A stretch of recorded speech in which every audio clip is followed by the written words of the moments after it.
अभी मुक्तेश्वरानंद जी ने सवाल उठाया था, और अभी मुक्तेश्वरानंद जी ने एक बात और कही थी, लिख लो आगे काम आएगी, नहीं फंस जाओगे। उनने कहा था कि राहुल गांधी हिंदू नहीं है। क्या उनकी बात मानोगे? वो भी शंकराचार्य हैं, अयोध्या में उनकी बात मानोगे और उस पर नहीं मानोगे? बोले हैं बाबा। इसलिए ऐसा खेल नहीं खेलो जिसमें खुद फंस जाओ। दूसरी बात, बोले अब की सरकार हमारी आएगी तब हम बताएंगे विकास क्या होगा। भाई 4 बार आप चीफ मिनिस्टर रह लिए, अगर 4 बार आप विकास कर दिए होते तो अब तो विकास बचा नहीं होता किसी के लिए करने के लिए। समाजवादी पार्टी 4 बार उत्तर प्रदेश में चीफ मिनिस्टर रही है उसका आदमी। अगर विकास इतने ही तेजी से कर दिया होता तो आज उत्तर प्रदेश में विकास के लिए कुछ बचता ही नहीं।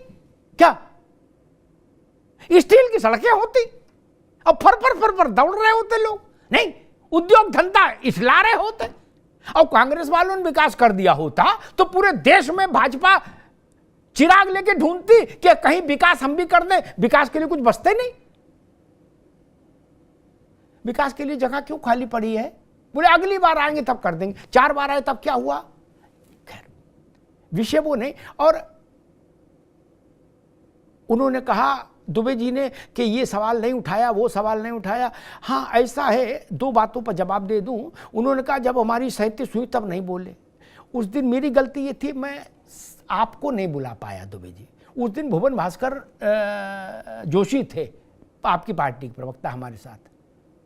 जिस दिन मैंने समाजवादी पार्टी के इस उल्लेखनीय चुनावी सफलता पर अपनी बात कही थी तो जोशी जी गदगद हो गए थे। उन्होंने कहा था अग्निहोत्री जी आप बड़े मन के ईमानदार आदमी हैं। क्या आपको सीडी भेज देंगे? नहीं तो जोशी से पूछ लेना, है ना, वो दे देंगे, बता देंगे ना। आप अरे भाई आप हमारे साथ बैठ के नहीं कर सकते ना। और दूसरी बात कह दे, हमको दुबे जी और बात समझा रहे थे कि ऐसा हो गया क्या वैसा हो गया। मैंने अभी बताया था कि 71 में गरीबी हटनी थी, वो आज तक गरीबी क्यों है। खैर छोड़ो, मैं एक बात उनको बता दूं। उन्होंने कहा अभी 4 दिन पहले फिर मेरा दुर्भाग्य कि मैं दुबे जी को नहीं बुला पाया। उस दिन भी कोई दूसरा प्रवक्ता था। अब ये आपका दुर्भाग्य नहीं, मेरा दुर्भाग्य कि आप जैसे प्रखर प्रवक्ता उस दिन मुझे याद नहीं आए। प्रयागराज में नौजवानों के धरने पर अकेला चैनल था जिसने 1 घंटे का शो किया। दुबे जी हमको ना बताओ, वो दूसरे लफंडर होंगे जिनको आप हाँक ले जाएंगे। इस गलतफहमी में ना रहो। खैर चलिए, और ये बात सच है आपकी विपक्ष की, आपसे मतलब आप विपक्ष की सारी उम्मीदों में जो पलीता लगाया है वो नीतीश जी और चंद्रबाबू ने ही लगाया है ना। आप लोग तो उन्हीं के नाम का व्रत रख रहे थे। कह रहे थे ना हो गया इशारा डन। किसी ने कहा भी था कि 6 महीने की है सरकार मोदी की, 6 महीने बाद हम बनाएंगे सरकार।